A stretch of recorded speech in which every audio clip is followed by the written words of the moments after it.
ये सवाल लगातार आ रहा है कि एक कथावाचक होने के नाते आपको मर्यादा में रहकर बोलना चाहिए। मर्यादा में ही है।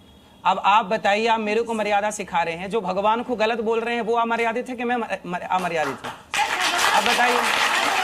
भगवान हम सबके अंदर है, हम भगवान को देखने नहीं गए। आप भी, आपको बहुत लाखों लोग पूछते हैं, उनके लिए आप भी भगवान है, तो इस तरह हम भगवान नहीं, हम भगवान के दास हैं। महाराज जी, आप अपनी कथा में, लेकिन लोग ऐसा भी कह रहे हैं कि भक्ति की बात कम होती है, घरेलू झगड़ों की बात ज्यादा होती है, लोगों को चुटीली बातें, मजे लेने वाली बातें। आपने पूरी कथा सुनी है 3 घंटे की?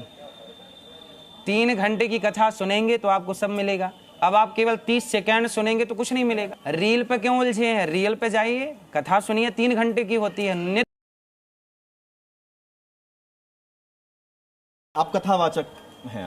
आप अभी एक सवाल ये भी आया कि संत, साधु और कथावाचक में फर्क भी होता है क्या, या एक होते हैं? पहले तो ये बताएं। साधु जिसने साधना की, साधना के द्वारा ईश्वर को प्राप्त करने का प्रयास। संत जिसने अपनी इच्छाओं का कर दिया हो।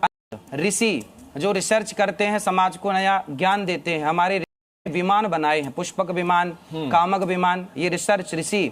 और मुनि जो आत्मचिंतन करें, मनन करें, उन्हें मुनि कहते हैं। साधु, संत, ऋषि, मुनि। सवाल ये है मेन कि सनातन में आपके हिसाब से महिलाओं का क्या स्थान है? क्योंकि आपसे ज्यादा महिला सनातन पूरी दुनिया में, सनातन में ही नारी को भगवान का दर्जा दिया है।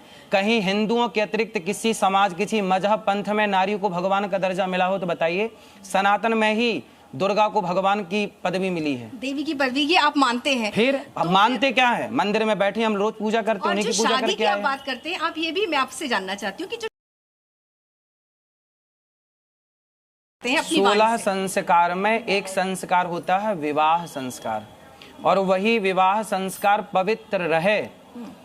पराई स्त्री या पराये पुरुष, हमारे यहाँ कहते हैं पर नारी पर पुरुष का संग ना करके अपनी पत्नी अपने पति में रहो, और ना नारी रास्ते से भटके। और जब आप दोनों सुंदर विचार वाले होंगे और आप चरित्रवान होंगे, तब ना आपकी संतान इस राष्ट्र के काम आएगी। अब आप चरित्रहीन हो गए तो फिर संतान कैसी होगी आपकी? इसलिए हमारे यहाँ पूजा रावण की नहीं होती, रावण के पुतले जलाए जाते हैं क्योंकि वो चरित्रहीन हो गया। और राम की पूजा की जाती है क्योंकि राम चरित्रवान है। राम चरित्र सुनवे को रसिया। मैंने यही तो कहा कि आपकी बेटी चरित्रवान हो, आपका बेटा चरित्रवान हो, इतना कहा तो आप बवाल कर रहे हैं। बिल्कुल।